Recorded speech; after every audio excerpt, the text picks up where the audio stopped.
Ya. Assalamualaikum warahmatullahi wabarakatuh. Saya Muhammad Hairul Hakimi dari kelas 6 Azam. Saya akan menukilkan kisah tentang garis masa hayat Rasulullah sallallahu alaihi wasallam. Kelahiran Nabi Muhammad sallallahu alaihi wasallam diturunkan wahyu Isnin 12 Rabiul Awal tahun Gajah 9 Rabiul Awal bersamaan 20 atau 22 April 571 Masihi. Kelahiran Nabi Muhammad SAW di kota suci Makkah di penempatan Bani Hashim.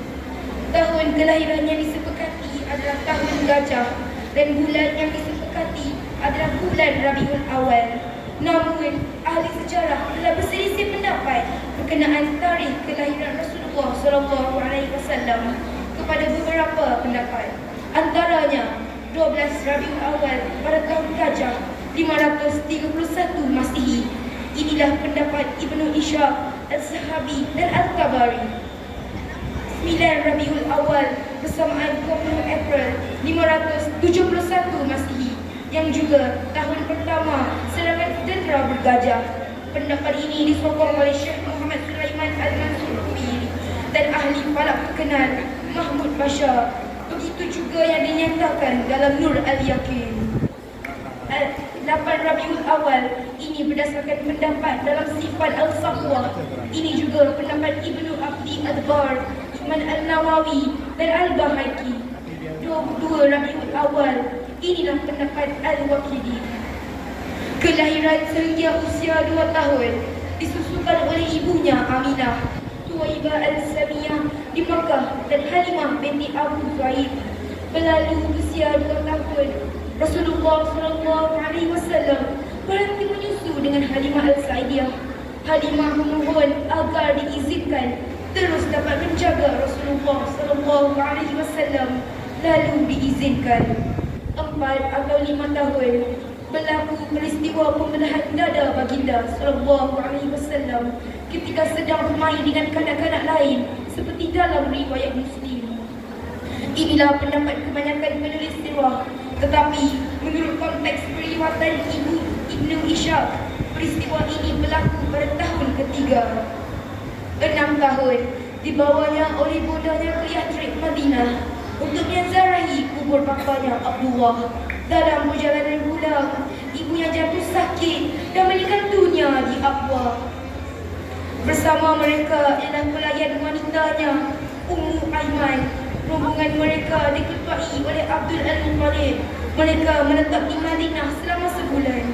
6 hingga 8 tahun dipelihara oleh datuknya Abdul Al-Muttalib.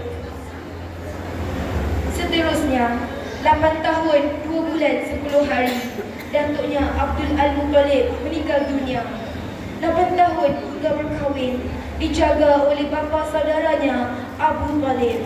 Usia 12 tahun dibawa ke Syam untuk urusan perniagaan oleh Abu Talib. Usia 15 tahun menyertai peperangan Al-Fijar. Ia berlaku antara orang Quraisy dan sekutu-sekutu mereka dari Bani Kinanah dengan Quraisy bin Ailan. Harb bin Umayyah mengetuai pasukan Quraisy dan Bani Kinanah.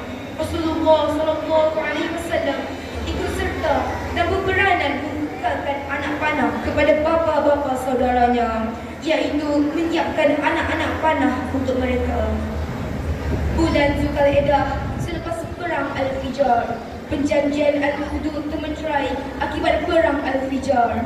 Perjanjian ini turut disaksikan oleh Rasulullah SAW, di mana baginda pernah bersabda, "Aku pernah menyaksikan satu perjanjian di rumah Abdullah bin Ja'dan. Perjanjian itu sangat aku sukai, lebih daripada memiliki unta yang merah. Kalaulah diajak mengadakan perjanjian itu semasa Islam, nescaya aku sahutinya." Usia 25 tahun membawa barang dagangan Khadijah ke kota Syam bersama Masairah. Akhir sekali 25 tahun 2 bulan selepas kembali dari Syam, berkahwin dengan Khadijah. Rasulullah SAW telah menghantar 20 ekor unta muda sebagai mas kawin. Khadijah berumur 40 tahun ketika itu dan merupakan wanita paling terhormat dalam kalangan kaumnya dari segi keturunan, kekayaan dan kepintaran. 35 tahun menjadi hakim dalam menetapkan Hajar al-Aswad di Kaabah. Ketika itu, orang Quraisy telah membina semula Kaabah. Apabila fasa pembinaan sampai ke bahagian Hajar al-Aswad, mereka mula berselisih pendapat tentang siapa yang patut diberi penghormatan untuk meletakkan batu itu di situ. Akhirnya, dicadangkan supaya dilantik seorang hakim untuk menyelesaikan perbalahan tersebut. Hakim yang dicadangkan ialah orang pertama sekali yang masuk dari pintu masjid menuju ke mereka.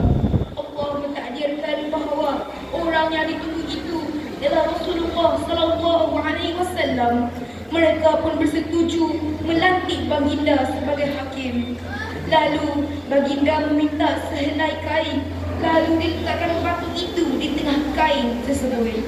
Kemudian baginda meminta semua ketua kabilah yang berbalah itu memegang bujuk kain dan mereka mengangkat kain sehingga ke tempatnya.